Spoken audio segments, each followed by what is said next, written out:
The agony of burning alive in a locked basement was my last memory before waking up on the exact day my treacherous sister forced me to marry her insane billionaire fiancé. She had orchestrated my murder to steal my inheritance in my past life. This time around, I will flawlessly play the role of the devoted wife while ensuring she is the one who goes up in flames. The smell of gasoline and melting plastic was still searing my lungs when I gasped for air. My hands flew to my face, expecting to feel charred skin and blistering heat. Instead, my fingers met smooth, unblemished cheeks. I was sitting upright in a plush velvet chair in the sun-drenched dressing room of my family's estate on Mercer Island. There was no fire. There was no smoke. "Clara, are you even listening to me?" The voice sliced through my panic like a scalpel. I blinked, my vision adjusting to the bright morning light. And there she was, my older sister, Chloe Ellington, the golden child, the Aries apparent.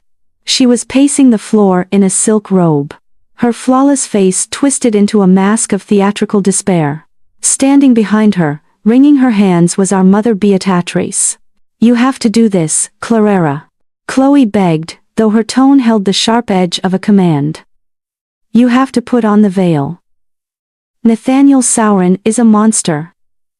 You've heard the whispers from the country club. They say he tortures his staff.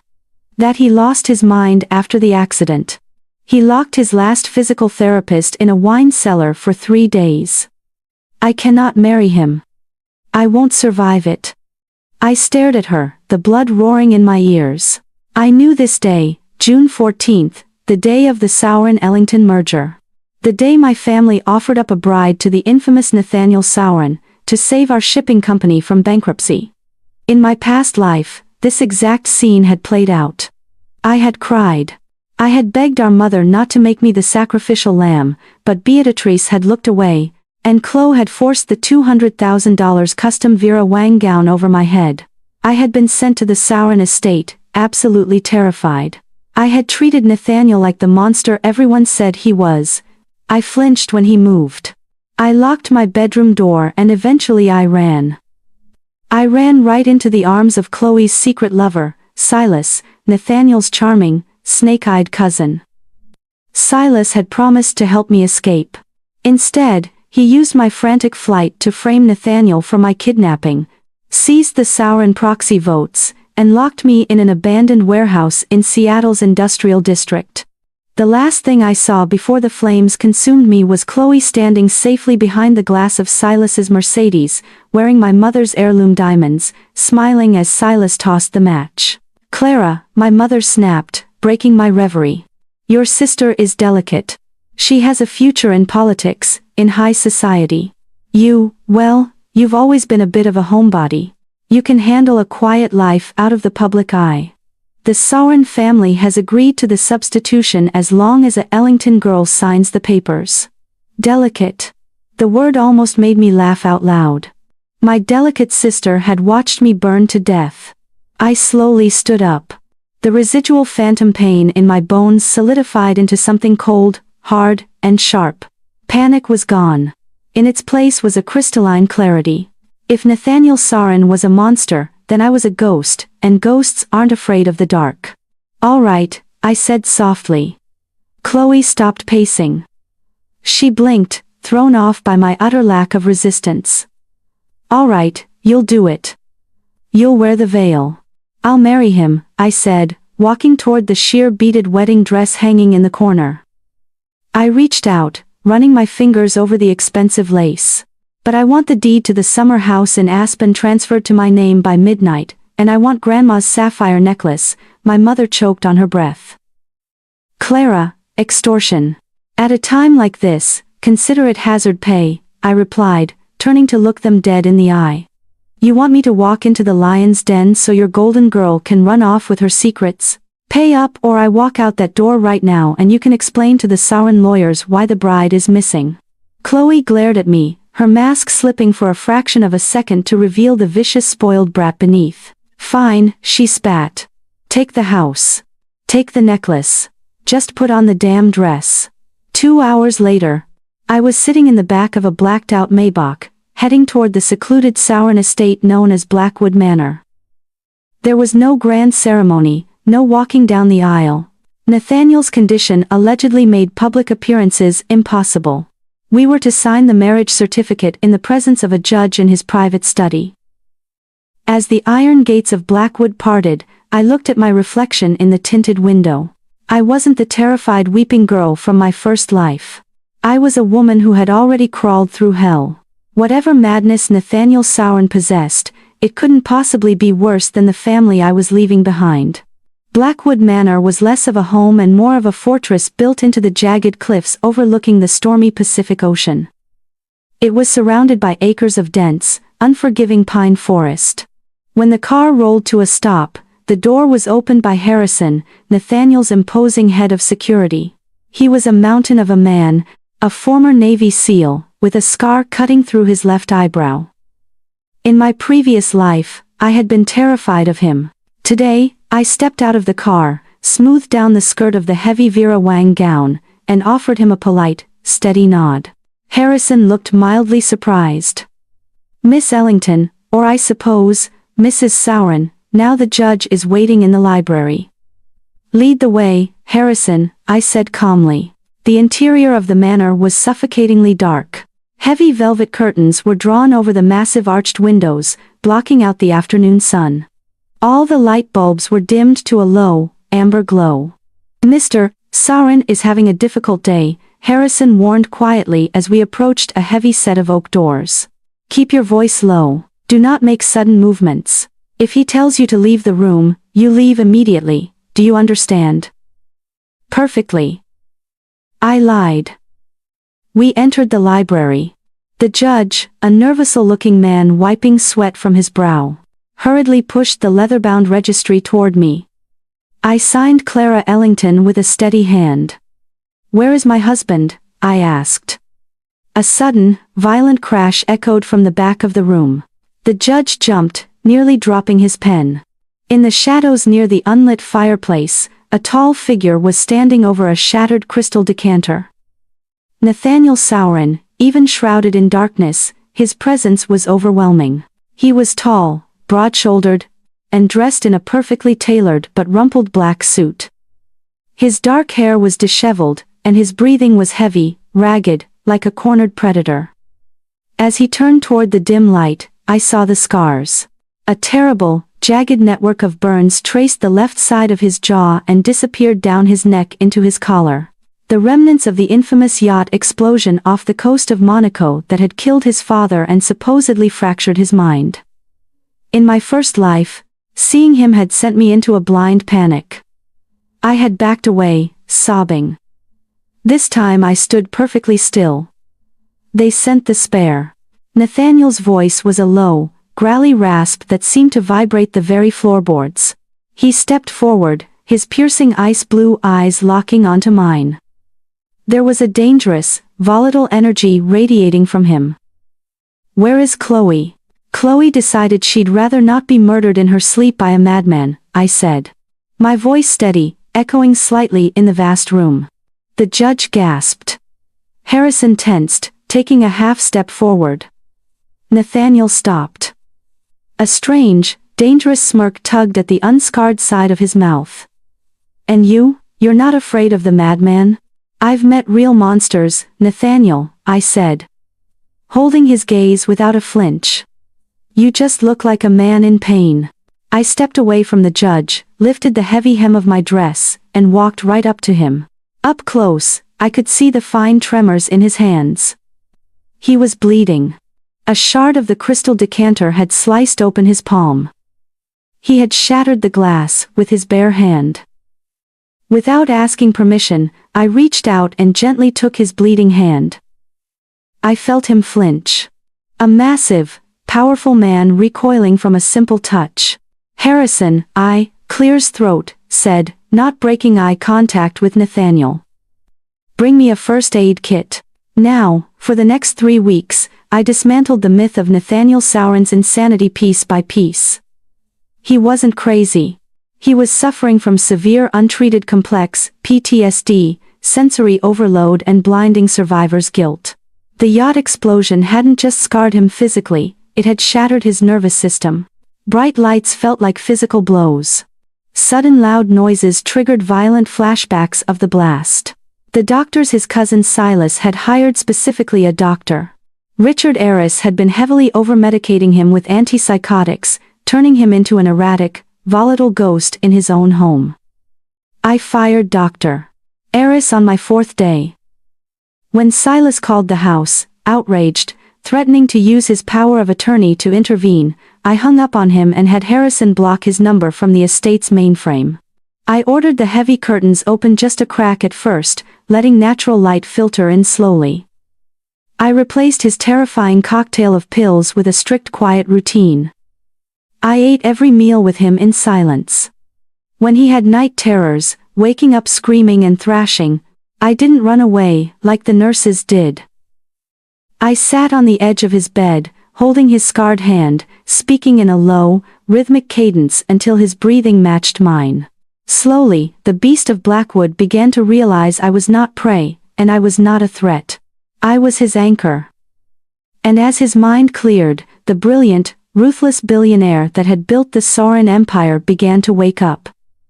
The real test came on a Tuesday afternoon. I was sitting in the conservatory reading a book when the heavy oak doors swung open. Harrison stepped in, looking deeply displeased. "Mrs. Sauron, you have visitors." Before he could even announce them, Chloe pushed past him, linking arms with Silas. My sister looked radiant in a designer pink tweed suit, her hair perfectly blown out. Silas looked as polished and reptilian as ever, a smug smile playing on his lips. They had come to gloat.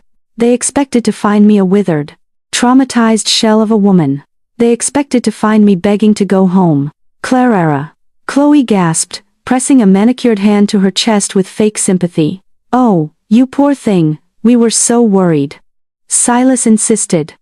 "We come check on you." Is he keeping you locked in here?"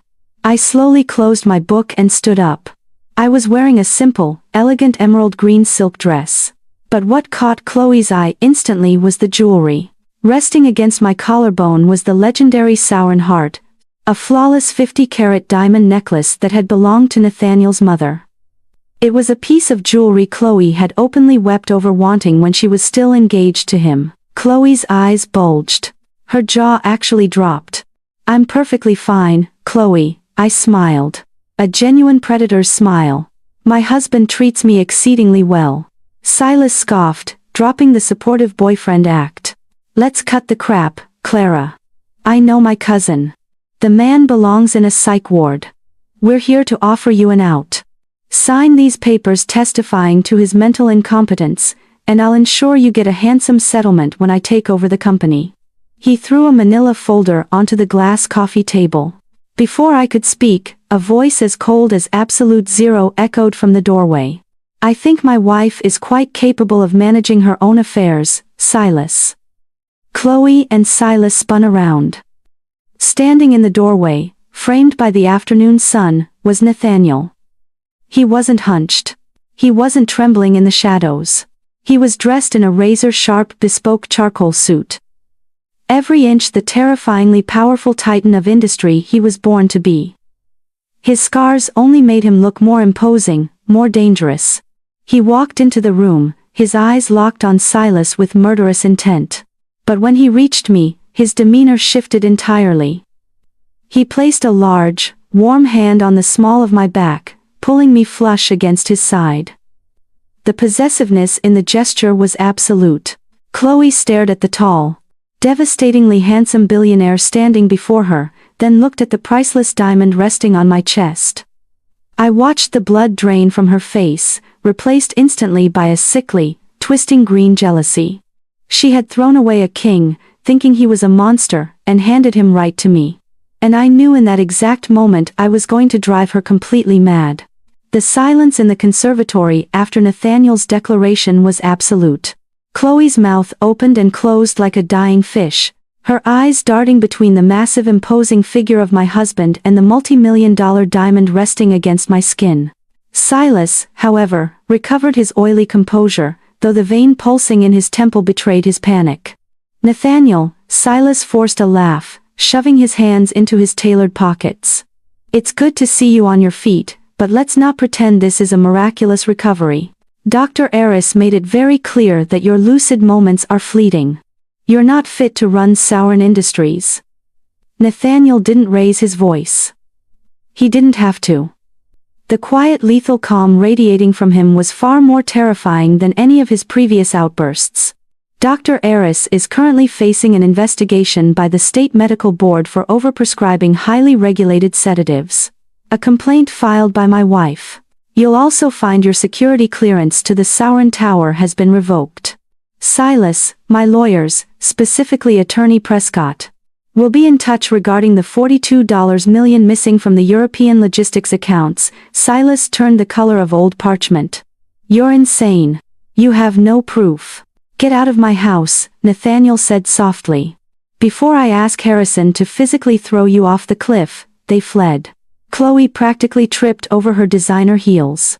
In her haste to escape the suffocating presence of the man she had so casually discarded, once the heavy front doors slammed shut, the tension in Nathaniel's shoulders finally broke. He leaned heavily against the grand staircase. His breathing ragged.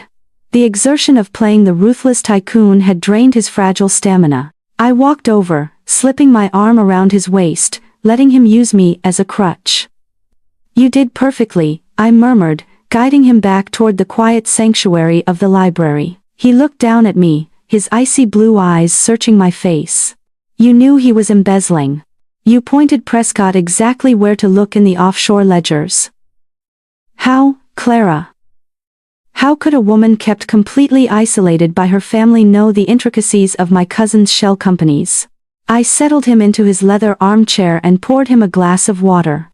In my past life, Silas had bragged about his financial crimes while I was locked in that warehouse. He had laid out his entire master plan, confident I would be dead before I could ever repeat it. I pay attention to the things people think I don't see. I answered carefully. I sat on the ottoman at his knees looking up at his scarred handsome face. But embezzlement is just the beginning. Nathaniel Silas didn't just want your money. He wanted you destroyed. I took a deep breath. This was the gamble. You need to have Harrison look into a mechanic named Gregory Trent. He worked at the Monaco Marina this summer. Your father's yacht exploded. Silas paid off his mortgage a week after the funeral. Nathaniel froze. The glass of water in his hand trembled violently. Water sloshing over the rim. The yacht explosion was the epicenter of his trauma. The fire, the scream of his father, the crushing guilt that he had survived while Arthur Sauron perished. Everyone had called it a tragic engine failure.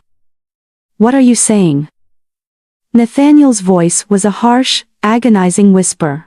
I'm saying you aren't crazy because you survived an accident, I said fiercely, gripping his trembling hand. You were driven mad by a murder attempt. Silas blew up that boat, Nathaniel. And we are going to prove it. The transformation in my husband over the next month was breathtaking. Fueled by a cold, righteous fury, the fog of trauma lifted completely. He was a man possessed. He converted the third floor of Blackwood Manor into a war room. Harrison deployed a team of private investigators to Monaco, tracking down Gregory Trent, who had been living luxuriously in a beachfront villa under a fake name. Meanwhile, I played my part. I attended the high society luncheons I had previously avoided. I wore the Sauron jewels. I drank the champagne. And I watched my sister unravel. Chloe was losing her mind. The Ellington Shipping Company was still circling the drain because Nathaniel had halted the promised merger funds pending a financial audit. My mother, Beatrice, was desperately selling off family heirlooms to keep up appearances. Chloe, stripped of her golden future and publicly eclipsed by the sister she had always treated like dirt, became desperate. She started leaving me frantic voicemails begging me to transfer the Aspen house back to her, crying that Silas was acting erratic and distant. I ignored every single call. The climax of our silent war arrived on the night of the annual Sauron Foundation Gala held at the Olympic Fairmont Hotel in downtown Seattle. It was the social event of the decade, mostly because it marked Nathaniel Sauron's first public appearance in 3 years. I wore a custom backless gown of midnight blue silk that clung to every curve. The Sauron heart diamond resting heavily on my chest. When Nathaniel and I stepped out of the limousine, the flash of paparazzi cameras illuminated the night like lightning. Nathaniel didn't flinch. He walked with a predator's grace, his scarred jaw set proudly, his hand resting possessively on the small of my back. The ballroom was a sea of velvet, diamonds, and whispered gossip. As we descended the grand staircase, the room went dead silent. Everyone had expected to see a broken, shuffling madman. Instead, they saw a king returning to his throne with his queen by his side. Across the room, I spotted them. Beatrice looked haggarded under her heavy makeup. Chloe was wearing a scandalous blood-red dress, glaring at me with a hatred so toxic it practically radiated across the room. Silas stood beside them, sweating profusely, downing a glass of bourbon. "Showtime," Nathaniel murmured in my ear, his breath sending a shiver down my spine. Halfway through the evening, Chloe made her move. She cornered Nathaniel near the balcony doors while I was seemingly distracted, speaking with the mayor. I watched from the corner of my eye as my sister put on a masterful performance. She reached out, touching Nathaniel's arm, her eyes wide and brimming with fake tears. "Nathaniel," she whimpered loud enough for nearby socialites to hear. "I made a terrible mistake. My mother forced me to give you up.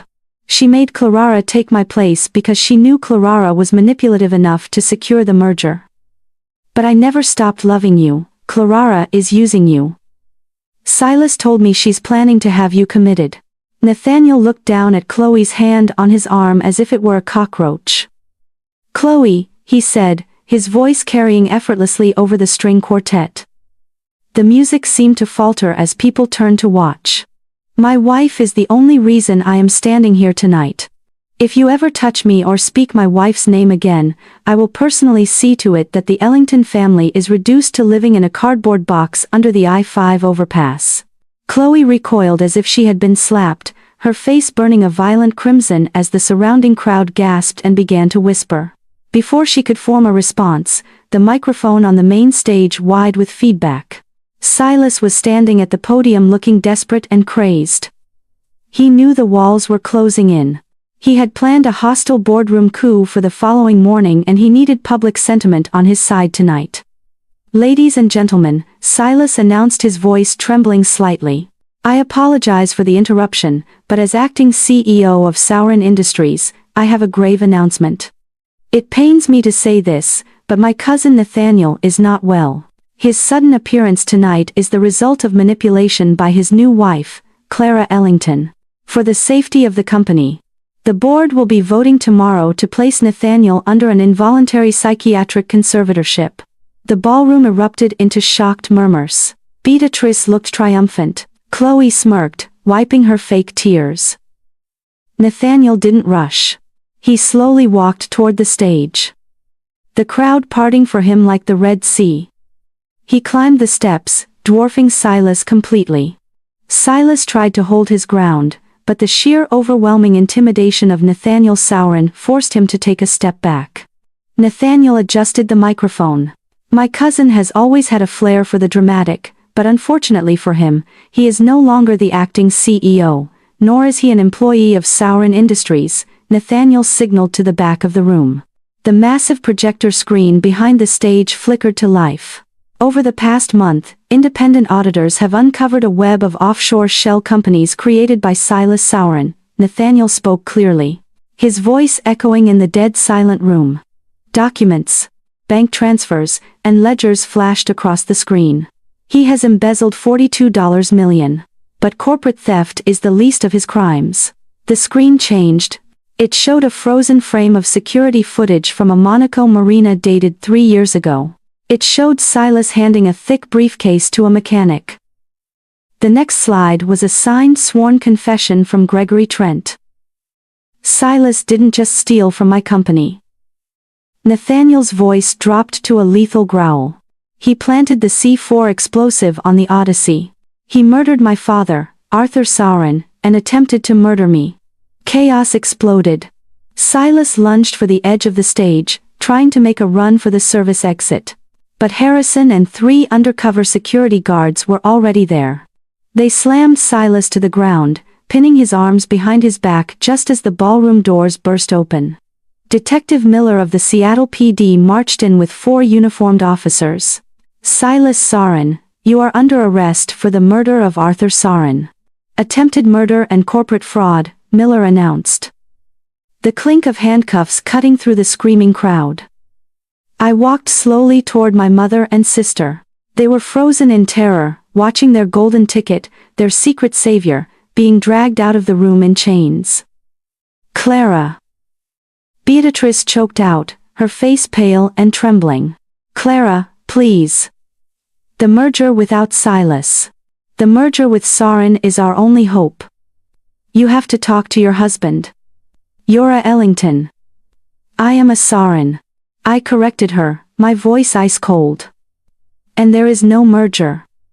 While you were busy trying to sell me to a monster, I was busy buying up your debt. I own the Ellington shipping lines now, Mother. I own the Mercer Island estate. I own the cars, the trust funds, and the clothes on your backs."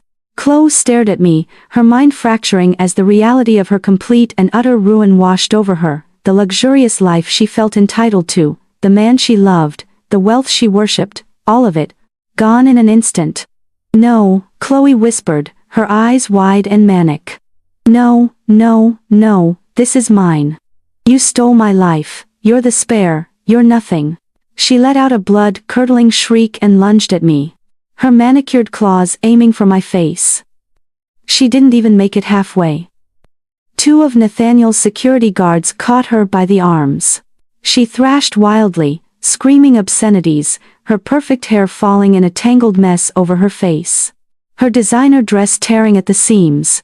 "Let me go. I'm the AIS. I'm Chloe Ellington, she's a witch. She burned in a fire. I saw her burn." Chloe screamed. Absolute madness taking over her eyes. She was hallucinating, her mind unable to cope with the sheer magnitude of her defeat, blurting out the crimes of a past life that no one else could understand. People backed away in horror. Nathaniel came to my side, wrapping a protective arm around my shoulders as we watched my sister completely unravel. "Call an ambulance," Nathaniel told the hotel manager calmly. "It appears my sister-in-law is having a severe psychotic break. Poetic justice is a beautiful thing." 6 months later, Beatrice Ellington was living in a 2-bedroom apartment in a dreary Seattle suburb, working as a receptionist at a dental clinic just to pay off her remaining legal debts.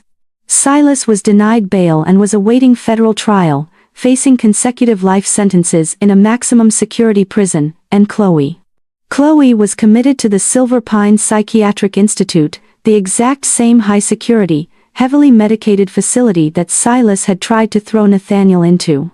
I visited her exactly once. She sat in a padded chair, staring blankly at the wall, rocking back and forth, whispering about fire and lost diamonds. I left a single flawless white rose on her bed and never looked back. I stood on the balcony of Blackwood Manor, the ocean breeze whipping my hair around my face. The heavy dark curtains of the house were gone, replaced by floor-to-ceiling glass that let the bright, beautiful sunlight pour in. Strong arms wrapped around my waist from behind, pulling me back against a broad, warm chest. Nathaniel pressed a soft kiss to the side of my neck. His scars were still there, but the ghosts that haunted him were gone.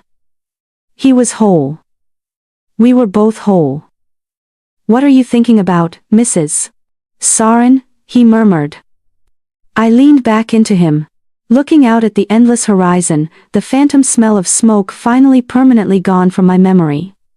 "Just thinking about how much I love the light." I smiled. If you loved this story of ultimate revenge, rebirth, and taking back control from a toxic family, make sure to hit that like button.